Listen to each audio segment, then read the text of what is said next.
Yeah, I can say I read the newspaper every day, and that's just, especially when you're on your co-op work term, people want to talk to you about what's going on in the world, and it's helpful to know what's going on in the world. And in terms of marketing, the Globe and Mail has an awesome marketing section on their website that keeps you up to date. The National Post, I really like. They give you like the 5 tips you need to know before you go into work now, and it's just like quick 5 things that are going on in the Canadian economy. And I'm a subscriber with the Canadian Marketing Association, so you get their newsletter and find out what's going on in the marketing industry across the country, which is pretty great to know too.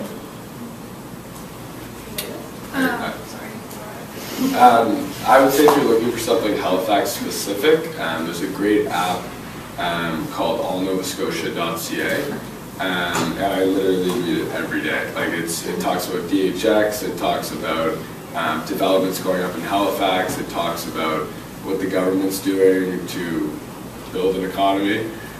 It talks about everything that's going on in Halifax. I think it's like $10 a month, but it's like, that's 2 beers. It's worth it, dude. I know specifically for me, one of the biggest changes that's happening in the accounting industry right now is obviously the change from the CA to the CPA.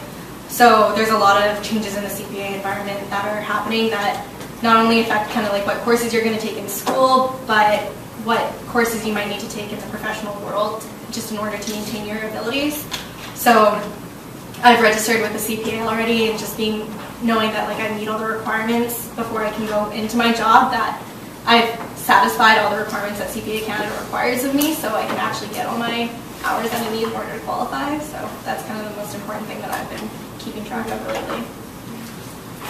Yeah, sorry. No, you I like to I try to like frame my like reading in sort of 2 columns, I guess. One is more like a specialist column, the other is more like a generalist column. So generalists, I'll start there. I find it useful to read things that other people aren't reading, and that may sound like a no-brainer, but I've had a subscription to, for example, to The Economist for like a couple of years now, and I tell you, if you read that magazine like once a week for 2 hours or something like that, you're going to be leaps and bounds ahead of people who haven't read it, because it's very, very deep, insightful, well thought out, well written pieces on global issues, on specific finance issues, political issues. So I find that if you can set yourself apart in that way by reading things that people generally your age or your peers might not be reading. But if you're thinking about a particular industry, if you're into energy, if you're into media, if you're into marketing, you want to be an expert in that area. So you got to read your industry-specific stuff. So energy, there's some great energy blogs and stuff that you can read on a daily basis. Very in-depth, very insightful stuff. You'll set yourself apart within your industry.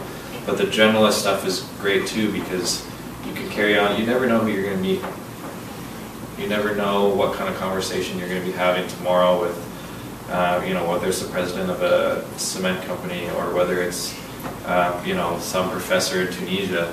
You never know what you're going to be talking about, and so the more well-rounded you are and the more kind of well-read you are, the better your chances are at, making that random connection or really connecting with somebody when you meet them for the first time.